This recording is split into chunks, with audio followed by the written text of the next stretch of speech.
Good morning, dear students. Now, here I am presenting to you the second chapter of history. Okay, the topic of the chapter is On the Trail of the Earliest People. यानी जो हमारे earliest शुरुआती युग के जो भी मानव संस्कृति थी उसको हम आज डिस्कस करेंगे कि वो कैसे एक जगह से दूसरी जगह तक जाते थे, कैसे वो अपने कल्चर को बढ़ावा देते थे. Okay, Tushar train journey. यहाँ पर एक केस स्टडी दी गई है जिसमें एक तुषार है, उसके बारे में बात की गई है.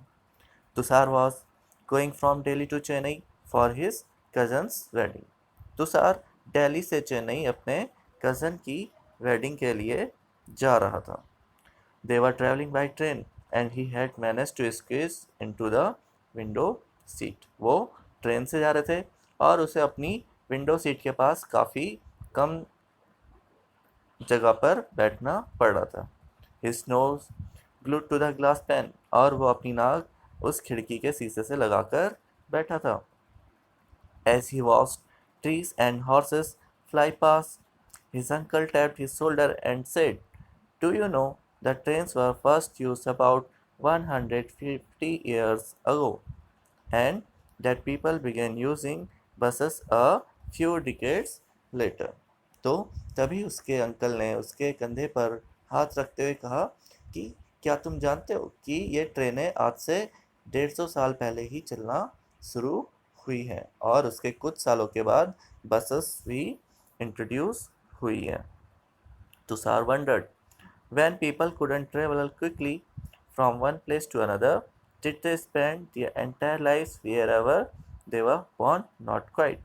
तुषार को ये जानकर हैरानी हुई कि जब लोगों के पास यातायात के इतने तेज साधन नहीं थे तब वो अपनी ज़िंदगी कैसे बिताते थे. क्या वो एक ही जगह पर रहते थे अपनी जन्म से लेकर मृत्यु तक.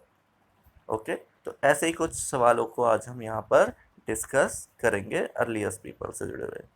Now the topic is the earliest people, why were they on the move. यानी जो शुरुआती लोग थे वो एक जगह से दूसरी जगह क्यों जाते थे. We know about people who lived in the subcontinent as early as 2 million years ago. हम जानते हैं कि सब कॉन्टिनेंट में आज से लगभग 2 मिलियन ईयर्स अगो पहले इंसान बसना शुरू हुए. Today we describe them as hunter gatherers. आज हम उनको शिकारी और झुंड में रहने वाले लोग कहते हैं. The name comes from the way in which they got their food. ये नाम वहाँ से आया क्योंकि जिस तरह से वो लोग अपना खाना प्राप्त करते थे, जो शिकार करता था उसको शिकारी कहा जाता था. Generally they hunted wild animals, caught fish and birds, gathered fruits, roots, nuts, seeds, leaves, stalk and eggs. और वो जानवरों को पकड़ते थे, शिकार करते थे, मछलियाँ पकड़ते थे, पक्षियों को पकड़ते थे. इसके साथ फलों को, फलों की जड़ों को, बीजों को, पत्तियों को, कुछ टहनियों को और कुछ अंडों को भी वो खाया करते थे. The immense variety of plants in a tropical land like ours mean that gathering plant produce was an extremely important means of obtaining food.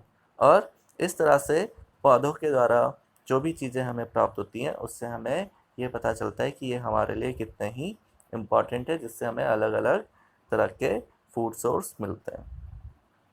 None of these things was easy to do. लेकिन ये सब काम इतने आसान नहीं थे. There are several animals that run faster than us. कुछ जानवर ऐसे भी थे जो हमसे तेज दौड़ते थे. Many that are stronger. और कुछ ऐसे थे जो हमसे कई ज़्यादा strong थे. To hunt animals or catch fish and birds, people need to be alert, quick and have lots of presence of mind. और इन शिकार को करने के लिए किसी भी व्यक्ति के पास साहस, तेजी और प्रेजेंस ऑफ माइंड का होना बहुत ज़रूरी है, यानी निर्णय लेने की क्षमता. To collect plant produce, you need to find out which plants और parts of plants are edible, that is can be eaten, as many can be poisonous. और इसके साथ हमें ये जानकारी भी ज़रूरी है कि फलों के किन भागों को खाया जा सकता है और किन भागों को नहीं खाना चाहिए, क्योंकि उनमें से कुछ जहरीले भी हो सकते हैं.